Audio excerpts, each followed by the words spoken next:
Hello. Okay, let's see. Do you want to get started pretty soon, Tony, or should we wait a little bit longer? Oh, your call, really, Laura. If you want to wait, I'm just fine. I have nothing else on my agenda right now. That's well, I have one person I have to resend the link. Apparently, it's not working for him. So give me 1 second to resend it. Sure.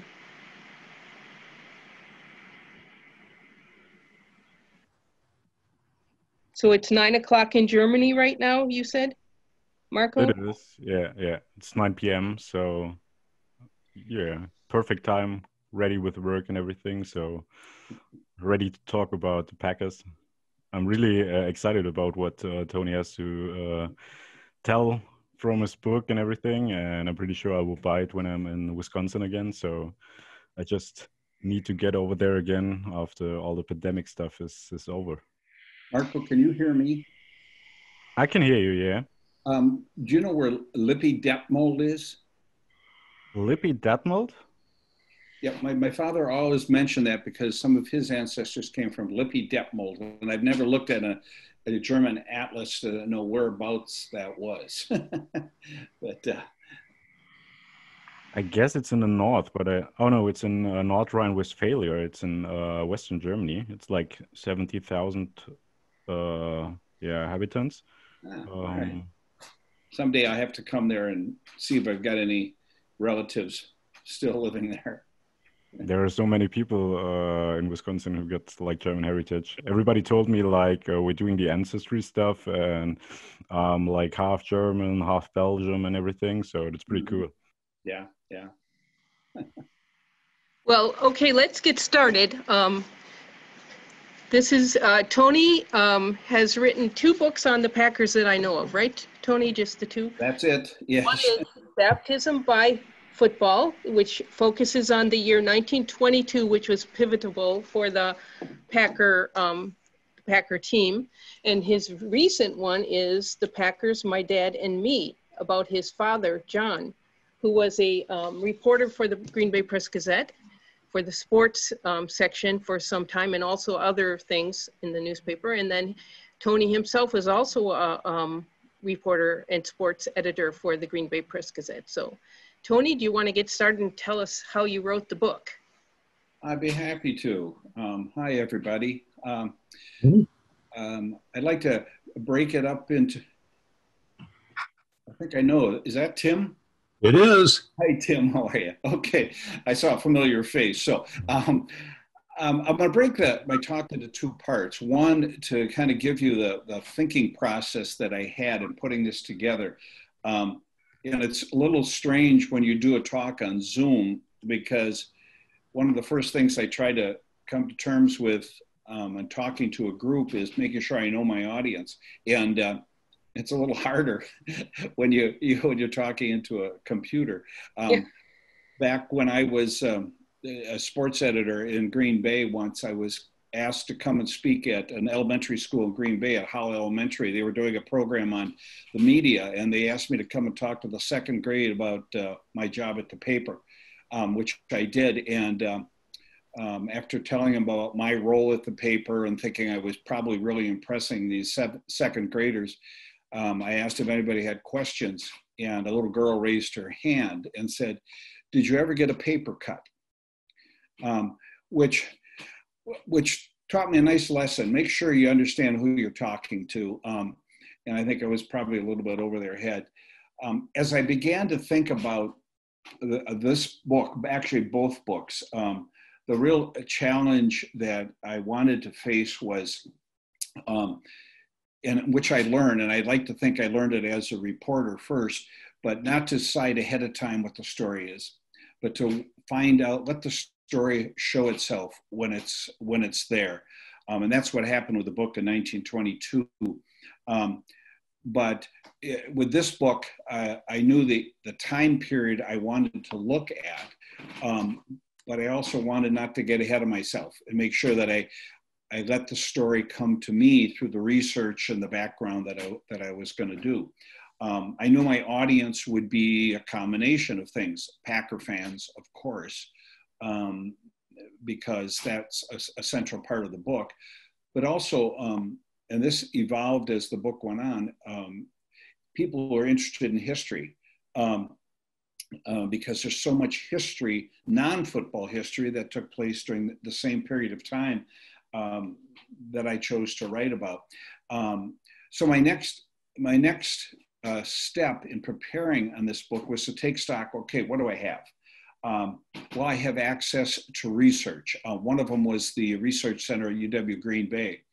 And Deb Anderson, the director there, put me in touch with the full transcript of the trial that occurred in 1933 involving the man who fell out of the bleachers and sued the Packers, which became a very pivotal part in the Packers' history, which I'll get to a little bit later.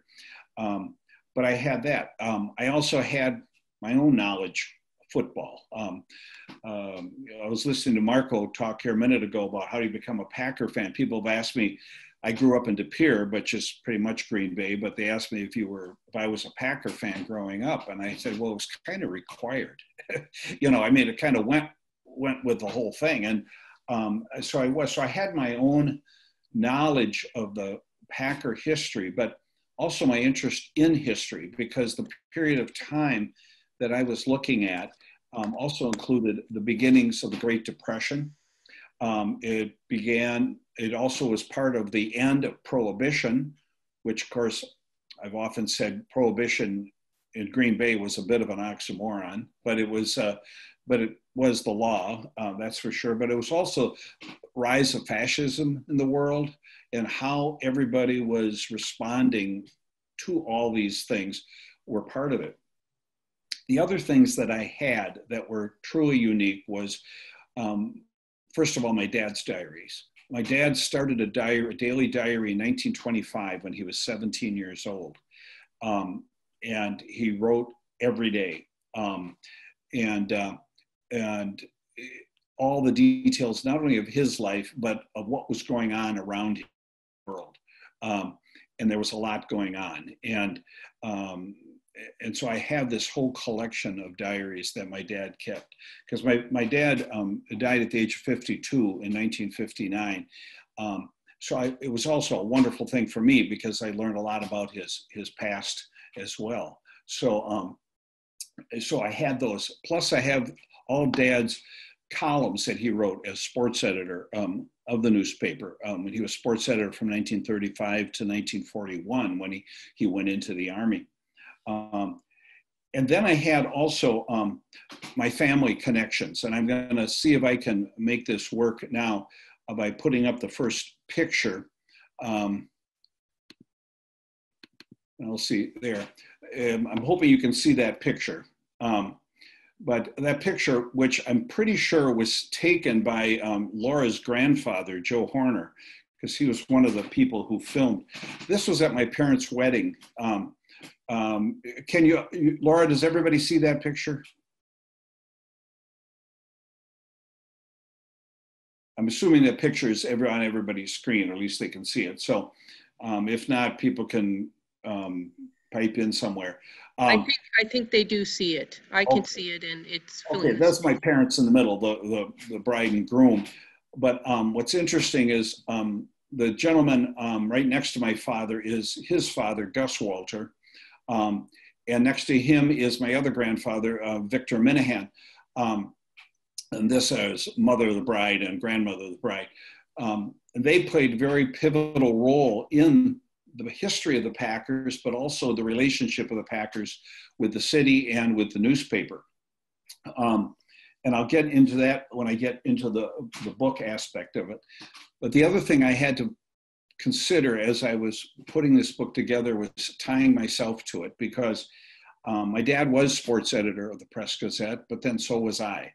And of course I came along much later as in that sports role, but it was fascinating to know not only his role as sports editor, but the relationship of the newspaper with the Packers, which in the 1930s was a lot different than it was in the late 1970s when I became sports editor. And that whole Packer Press Gazette relationship was vital in the team's history. So that also became part of the book. So I've got the diaries. And of course, my father, as you see in this picture here, this wedding was in August of 1939 up in Egg Harbor. And my dad at that time is 31. My mother is 20. So my dad, through most of the period of my book, all the period of my book, was a bachelor. And his diary included many very interesting experiences that a bachelor had in a prohibition community like Green Bay. And so I had to decide, okay, what do I include? But Dad wrote the diaries, I'm pretty certain, knowing that it would be shared with others. So it was all very good. So the book itself, I started it out with 1936 and then worked my way back, because 1936 was a championship season.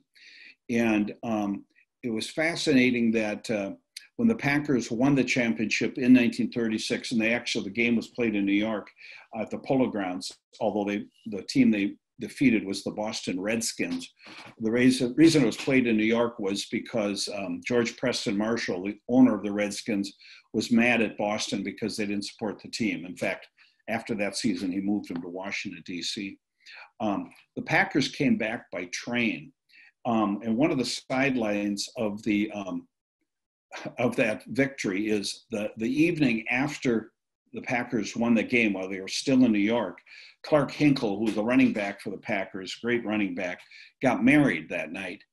And so his wife got to spend the next full day of her first day of marriage on a train riding with Green Bay Packer football team, which certainly had to be memorable. But when they got back to Green Bay, and I found this from Dad's diary, that Dad, Clark Hinkle, and his bride, and my uncle, a man by the name of John Turinas, and his wife, and Curly Lamble, they all went up to a cousin's apartment and had a party and celebrated. So I used that as the opener because it kind of gave a sense of Dad's diaries, but also his, how the newspaper celebrated back in 1936. But then I wanted to go back because there's some history that's important. For example, my father was born in 1907, and his mother died the same day, giving him birth. So he kind of grew up on the streets. His father, who you see in that picture, was the head of the Hagemeister Properties and Hagemeister Brewery in Green Bay. And he was also the man who sold Hagemeister Park to the city of Green Bay in 1921, which enabled the city then to build East High School and build what became City Stadium, which was the Packers' playing field until 1957. But in 1925, because this was pivotal, in 1925, the Hagemeister Properties, which was the former brewery, which was making ice cream and candy and things like that, got raided. Apparently there was some beer being produced there. Shocking as that must have been. And as a result, my father had to drop out of college. He was at Lawrence College in Appleton. But one of the owners of the Press Gazette, a man by the name of John Klein, picked up the tuition for him so Dad could finish his education. So it was, all that kind of led up to the background to get to 1929. And in 1929, beginning of the year, it was interesting to find out that the financial people in Green Bay were saying, this wonderful financial success of the 1920s is going to continue. And of course, you wanted to do the spoiler alert there, but it's also interesting that going into 1929 football season, the Packers had never had a losing season up to that in their first 10 years, but they'd never won a championship. So Curly Lamble decided he had to go out and get some better players. And so he did. I'm going to see if I can. The first player that he went out and got was from the New York Giants was Cal Hubbard, a big lineman. And they signed him because back then players could move from one team to the next. That happened in July of 29. A month later, they signed a man by the name of John McNally, who played under the name of Johnny Blood. And the more I read about Blood, the man was extremely unique, not only as an athlete, but as an individual. Later in life, he became sheriff of a county up in northwestern Wisconsin, which is where he's from. And they called him the vagabond halfback. He was known to have a good time after hours, let me put it that way. But yeah, interesting. But then the month after that, before the season started, they signed a third man who had been playing with the football New York Yankees. And his name was Mike Michalske. And Mike was really the supreme lineman of his era. He played, players played offense and defense then. And so with Hubbard and Blood and Michelski on board, the Packers, went on and won 3 straight championships. And there was some controversy in some of that, not in 29. In 29, they won all their games except for one tie, a meaningless tie at the end. But what I found out in my research was after the Packers won the championship in 29, they came back to Green Bay. There's big celebrations and banquets and everybody honored them. But they had agreed to play an exhibition game down in Memphis against a team that was put together by the man who had actually founded the Piggly Wiggly chain. And he put together, because so many communities had their own football team. So the Packers went down there to play them about a week and a half after they had won the championship, and Memphis beat them. That's not really played up pretty big in Packer history because it didn't count. But it was interesting that the city team, and a lot of people thought the Packers had celebrated perhaps a little bit too much. They won in 31 and 32. I mean, they won in 30 and 31, and they would have won the championship in 32 for the 4th straight year. But the rules then, if teams had a tie, it didn't count. And so any ties were thrown out. And in 32, the Bears had ties in 6 games. And if you would just take, and under the 1970s rules where ties would count a half win and a half loss, if that had been the rule in 1932, the Packers' percentage would have been better, and the Packers would have won 4 straight championships. So then moving along, and then what I found was Dad, of course, in the Depression was living paycheck to paycheck barely. And so I was able to find an awful lot of reference in his diary to his, if I got enough money. In fact, at one time he said, I've got 31 cents to my name. And he said, just enough for 6 beers and a penny left over. Of course, I was thinking, well, you could do something else besides the beer, but I guess that was the case. And, but he also was watching the rise of fascism in Europe, wondering, because my dad was part of the Army Reserve by that time. And so just wondering what the impact of this was going to be. And then also Prohibition. And he celebrated, of course, when Prohibition was ended in 1933. So what was really helpful for me was being able to capture what it felt like to live through that time period. I, of course, had the advantage of knowing how it was all going to come out, but at that time, of course, Dad didn't.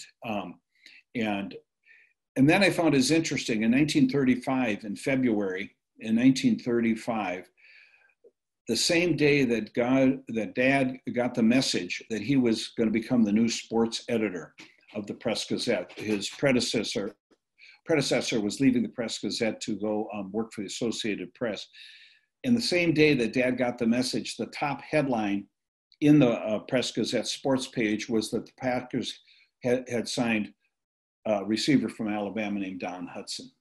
So it was almost, the symmetry I thought was wonderful, that Dad stepped into that role at the time Hudson came to Green Bay and started his career, which any person who's knowledgeable of pro football realizes that Hudson changed the game. Then they called it the overhead game, but the passing game just became pivotal. And Dad and Hudson became good friends. And that was another thing that, I learned. Back then, Dad would have Packer players and wives when they were married over for dinner and socialize. By the time I became sports editor, I didn't do that. I always felt there had to be a bit of a separation professionally. But back then, it was all part of the same goal.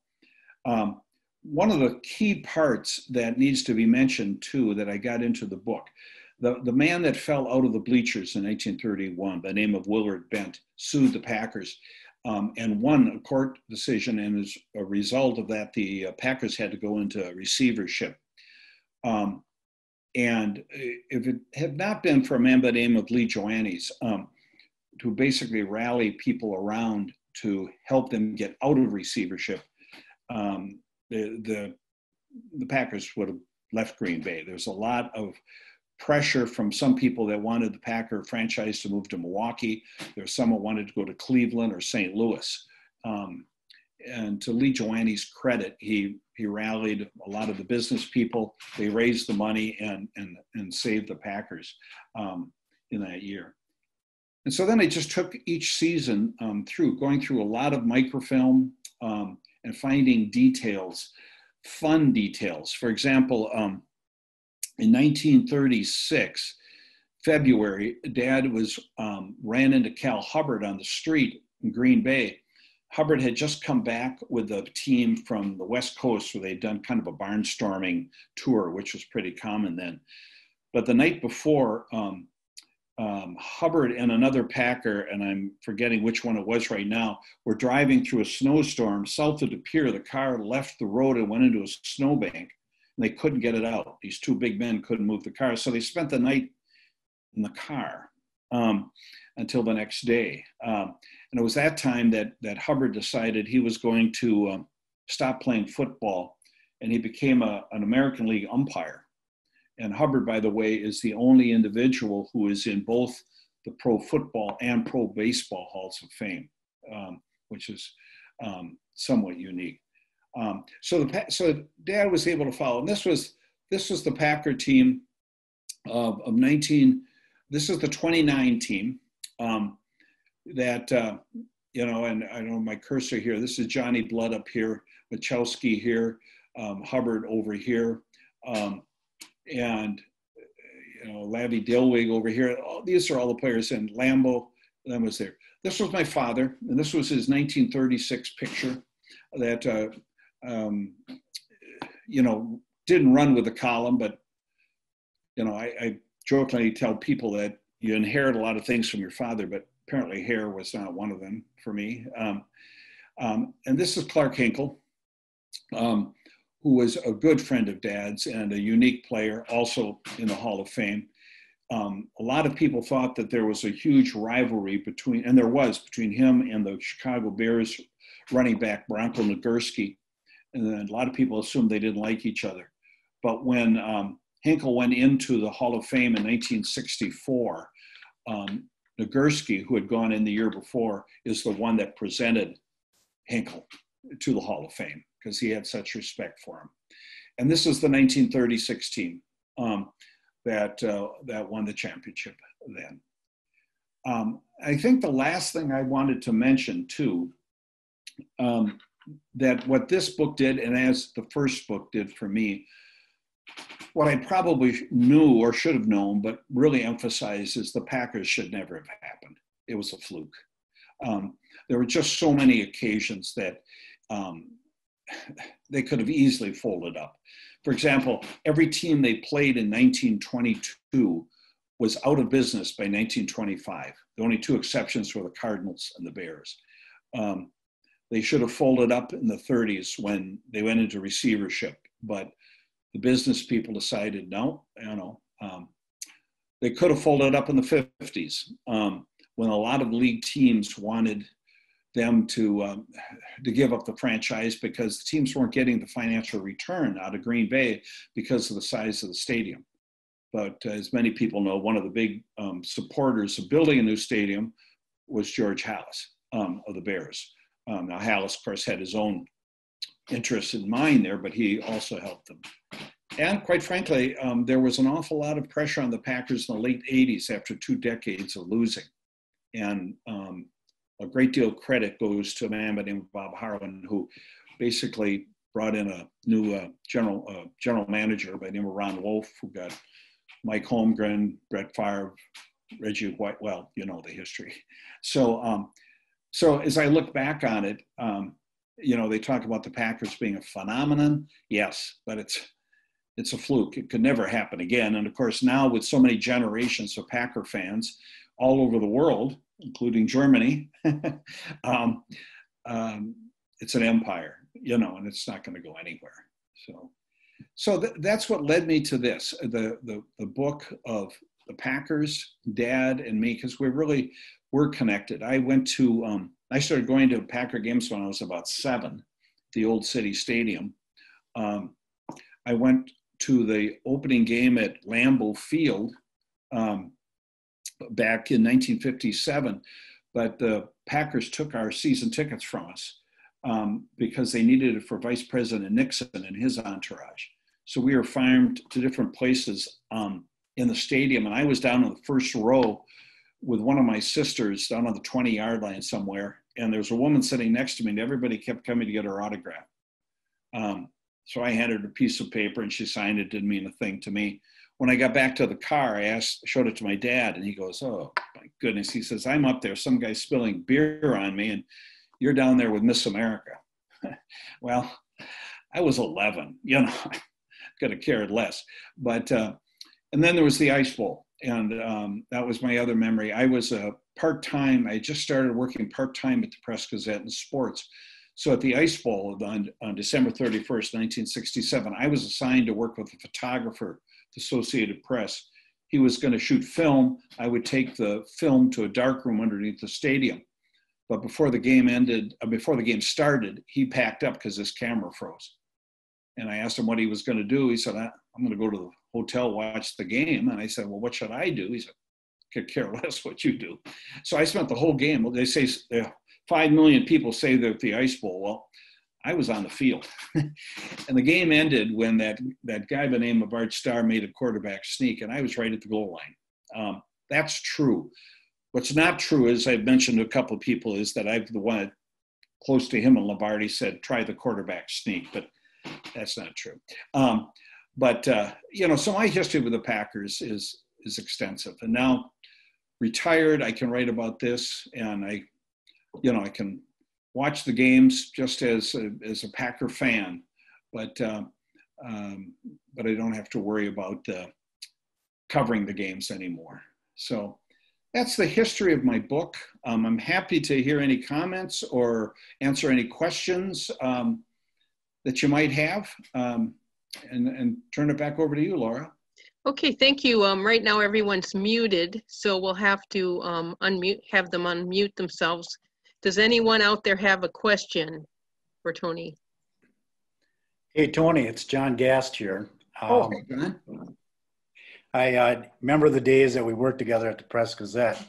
Hey, I got a quick question. I don't think I ever asked you this. What really prompted you to get into sports writing, and what was it? Was it basically your dad, or did you just always have that passion?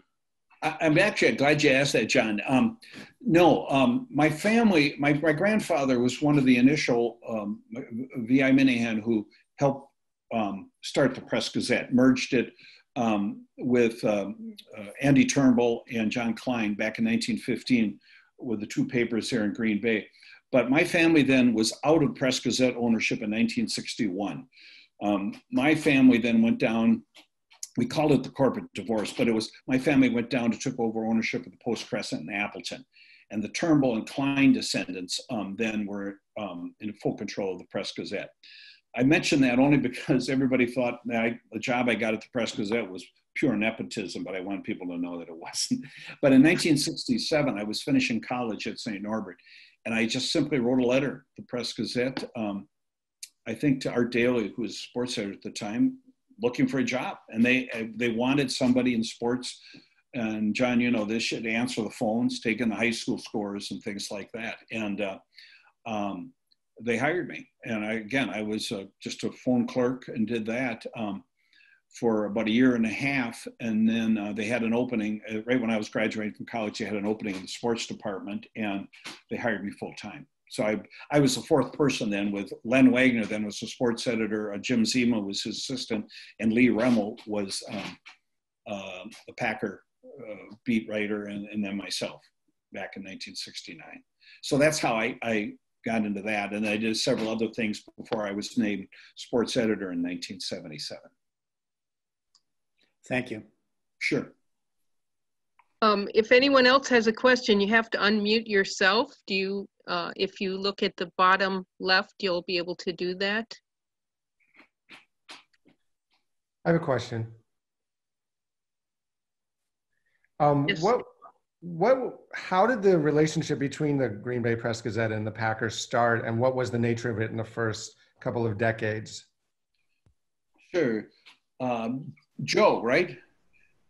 Yeah, your grandfather was Joe Horner then? Yeah. Okay. Yeah, well, Andy Turnbull has to be the godfather of the Packers. In 22, when the Packers had, in 1922, lost their franchise because they got caught playing college players under assumed names. Everybody was doing it, but the Packers got caught. They lost the franchise in early 22, but Lambeau was able to get it back. But in the fall of 22, bad weather, they were losing money. And in December of 22, Turnbull called in some of the more deep pocket people, and which one of whom I found out later included my grandfather. And they decided to incorporate and sell stock, issue stock to survive. But Turnbull at that time was called general manager of the Press Gazette, but basically it was a publisher title later. And he made it really clear that the newspaper and the Packers were a team, partners. And he felt he didn't want the paper to be too critical of the franchise because he thought it was too tender and they could lose it. And I don't think I could fault that. The sports editor then was George Calhoun, who basically then became secretary of the Packers. And throughout the history of the Packers, there was always somebody from the Press Gazette who was in a key position there. Turnbull was the first president of the Packers and was on their executive committee until the 1940s. And then my uncle, John Turinas, then became a member of the board of directors and was on their executive committee. Andy Turnbull's son-in-law, who was Dan Beisel, also then became a member of the Packer board of directors. There was always that connection. And I know from my dad's diary, Joe, in the late 1930s, you know, he got very clear instructions from Turnbull that, you know, you don't get too harsh on the team. In fact, in 1939, when the Packers qualified for the championship game and were going to host it, they decided they were going to move the game from Green Bay to Milwaukee. And it was a pure financial matter because you got bigger stadiums. And Green Bay people went crazy. And my dad had strong feelings on it, but he wrote in his diaries, you know, but orders are orders, you know, and that's the word came from Turnbull. So that's, you know, and even when I started at the paper and Lee, a dear friend, Lee Remmel, and I think you all know who that is and was, and you know, they were cheerleaders of sort, and so was Art Daly. And so I think the Press Gazette in a lot of ways was slow and kind of coming around to more modern journalism and how to cover a team. And I think that transition happened. When Lee left the paper in 1973, I think, to become publicity director of the Packers, it moved Cliff Crystal, my friend Cliff, as the Packer beat reporter. And Cliff was very professional. But again, it was more 1970s and 1980s were not the glory years of the Packers. So, you know, they had to be a little harsher at times. But so that's how that whole relationship happened. And it really started with, I think, Andy Turnbull, who came over from Saginaw with your grandfather and John Klein, to start the Press Gazette. I hope that answers your question, Joe. Absolutely, thank you. Tim, did you have a question? I see you're unmuted. Yes, please. Tony, it's a fascinating book, and it made me aware of a whole new period of glory years of the Packers. When I had always, I just thought naturally that the big years of the 50s and 60s when Lombardi was there, but these early years were fascinating. You really shone a great light on it. Well, thanks you, Tim. Yeah, and it was I was aware of it growing up. They won those 3 titles in 29, 30, and 31. But I wasn't really aware of the impact, particularly those 3 players, Hubbard, Blood, and Michelski. The fact that they came on board and they won 3 championships was not just a coincidence.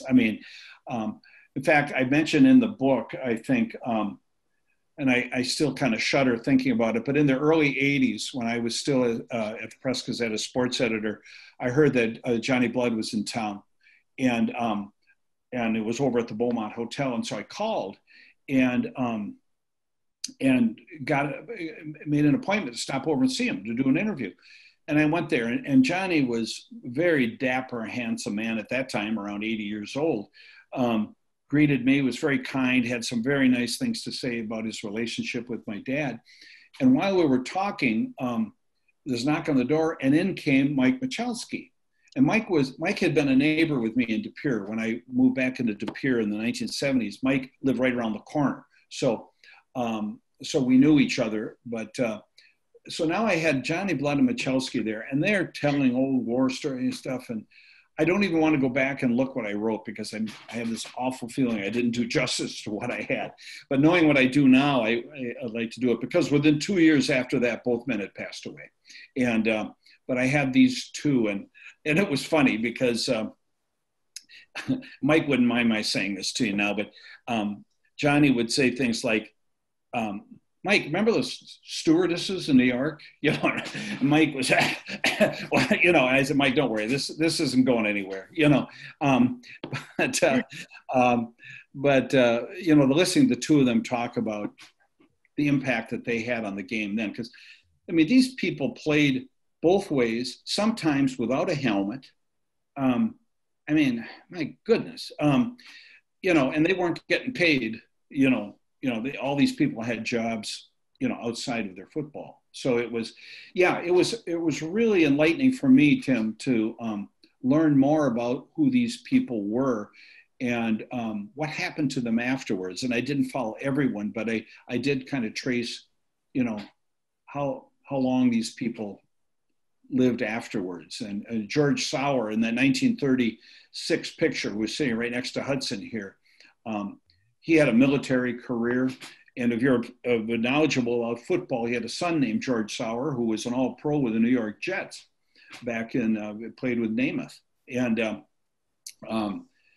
fascinating people. And I'm trying to think of Ernie Smith, who is back here in number 45.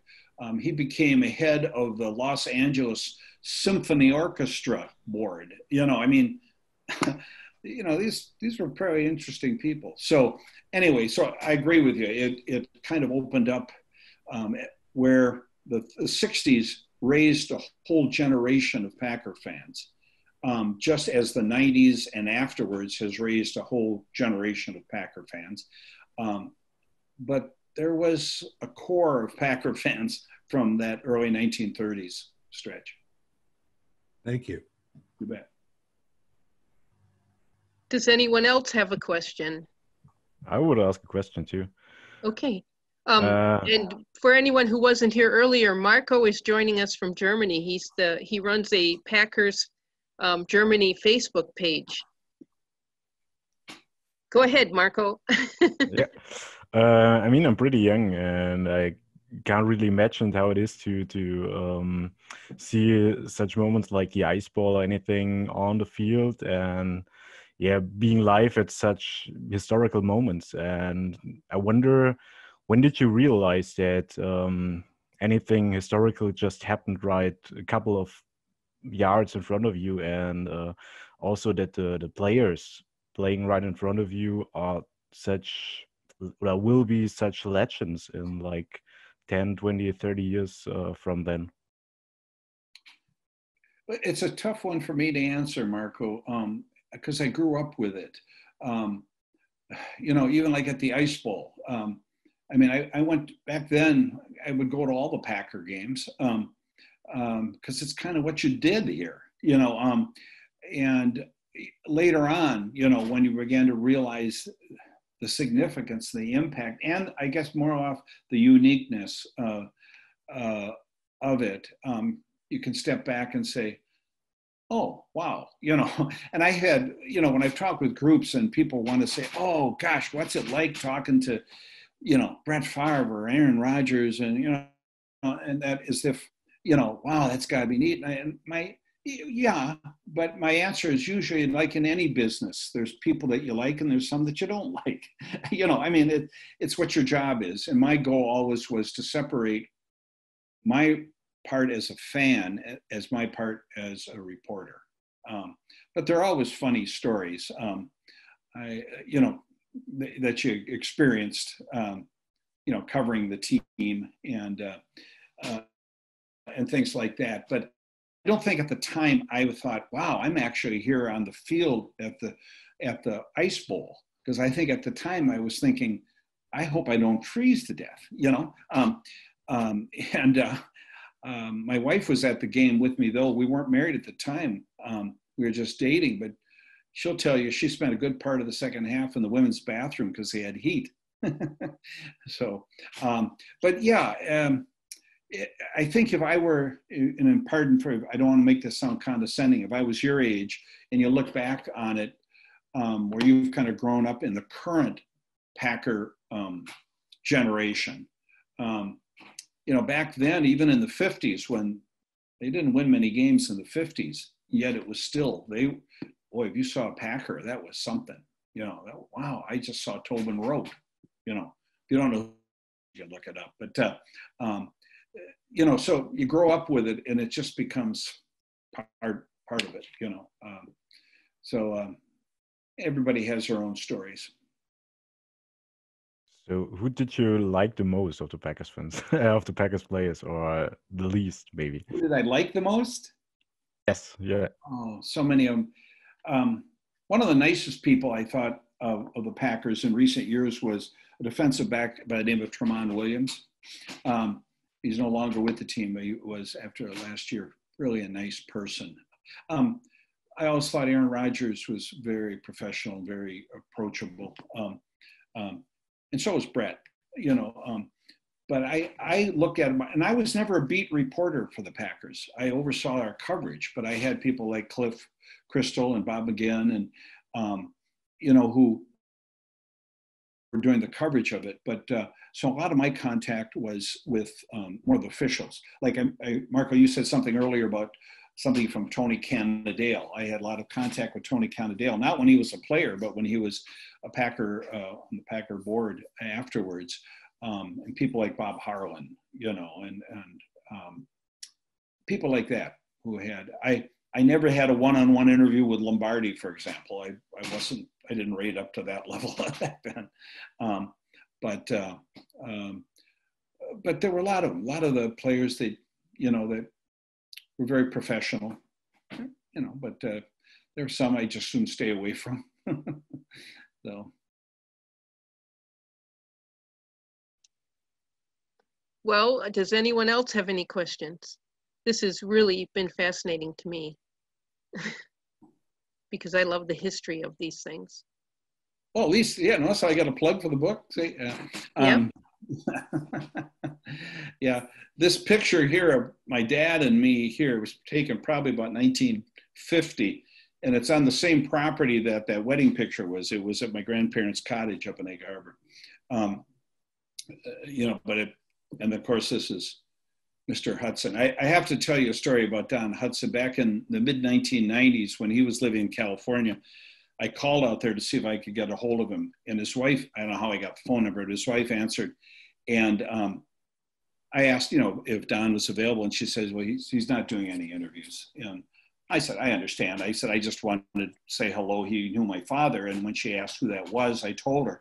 She said, just a minute. And Don came on and was very gracious and very nice and had some wonderful things to say. So I was so happy to at least be able to make that contact with him. Excuse me. And now everybody wants to know, what are you going to write next? I said, oh, right. I don't know. Although I am looking at, my dad went into the Army, was called into the Army in the fall of 1941, about 2 months before Pearl Harbor. So he was, but he had to stay stateside throughout the war because of his high blood pressure if he wanted to stay in the Army. Since I was born about 2 months after the war ended, I'm kind of grateful for that. But he has such, his job as an officer was information. And so he has daily reports on the progress of the war in his diary in so much detail. So I'm trying to figure out what to do with that. I think historians would just love it, but haven't figured that out yet. So. And you mentioned that he was in a Colorado ski unit. Was that what it was? He was. Yeah, it was Camp Hale out closer to Glenwood Springs, actually, than to Denver. Out in there, and but then he was there for a while, but then was reassigned to the Army infantry base in Mineral Wells, Texas, and he was there from the last 2 years of the war, which is where I was born. Mm-hmm. Yeah, that would be books like that are very popular. We had an author come and speak with us on his father, who was in the Battle of Saipan, and that's I think World War II is very interesting these days to people. Yeah, I've been reading what Dad had to say about D-Day, what he had to say about VE and VJ Day and Battle of the Bulge. And that's all in his diaries? All in his diary. Wow, yeah. You're so lucky to have those documents. Particularly if you look at it, we know the outcome, but when he was writing that, he didn't know the outcome, And even on D-Day, when he first heard about it, he said, it sounded like everything went very smoothly. Well, yeah. So I'm trying to figure out what's the best use for this. And I've already talked to Deb at UW Green Bay that someday that these diaries go to the research center, because I think historians would probably enjoy seeing a lot of this. That's a very good place. And who is your publisher? Is it a local? Yeah, a young man, but well, yeah, they're all young to me. Mike DePlays is, he and his wife Bonnie have it called M&B Global Solutions.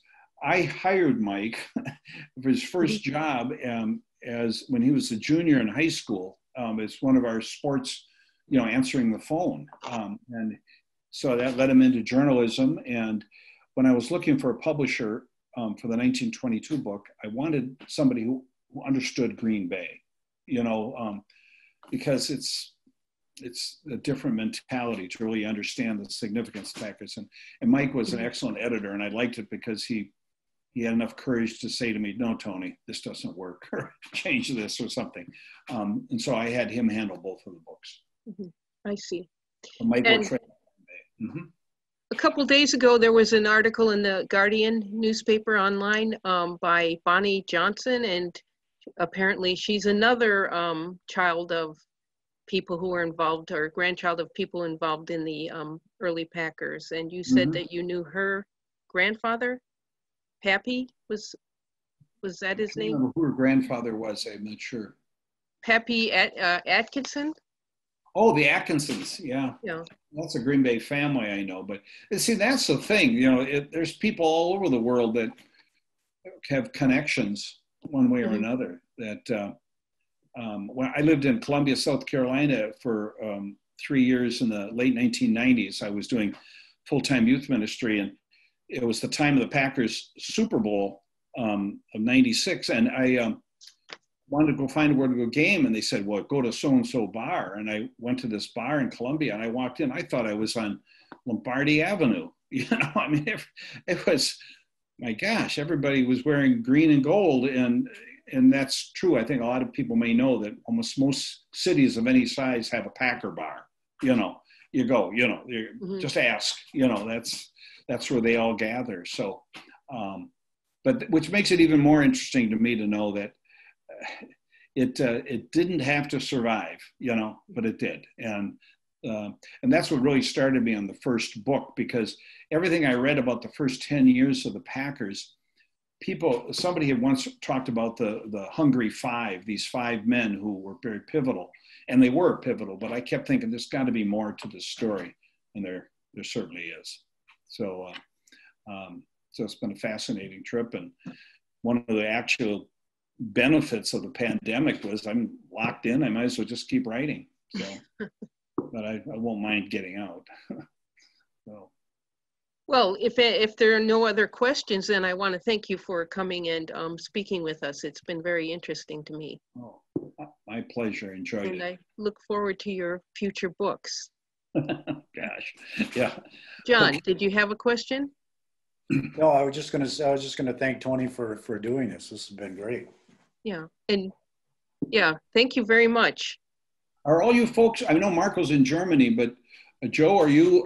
You're not up in Door County, are you? I am in Door County in Whitefish Bay, although I live in Seattle and patron a Packer bar out there every Sunday.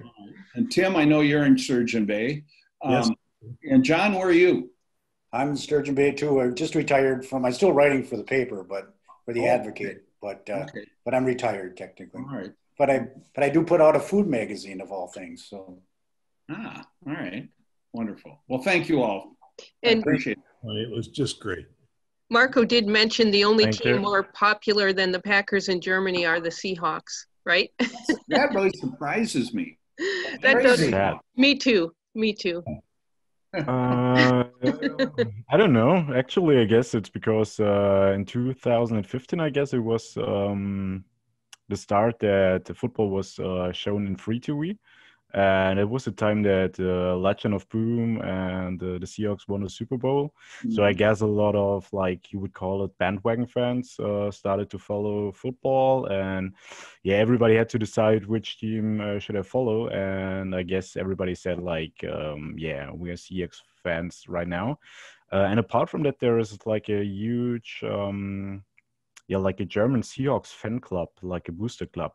And they're doing like really good job, yeah, caring for their members, for their fans and everything. So I guess it's a huge part too. So that's okay. I mean, we don't need the bandwagon fans. We want to.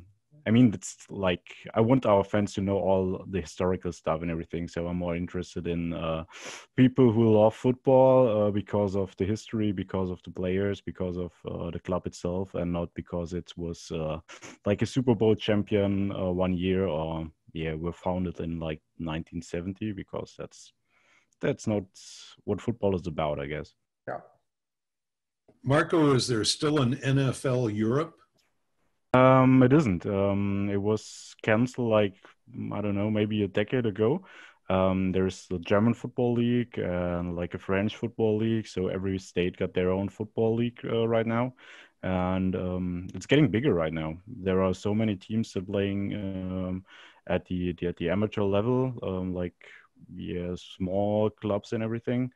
But it's getting bigger. There are some German players also in the NFL. So I guess people are realizing that they have chances to get to the NFL by playing in Europe too. So the NFL is paying more attention to Europe right now.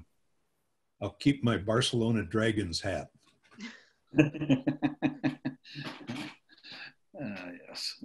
Well, thank you, Tony. And I Okay, guess, thank you, folks. Wrap it up. Stay healthy. All right. Thanks, Tony. Yep. Thanks for having me. Thank you so much. Bye.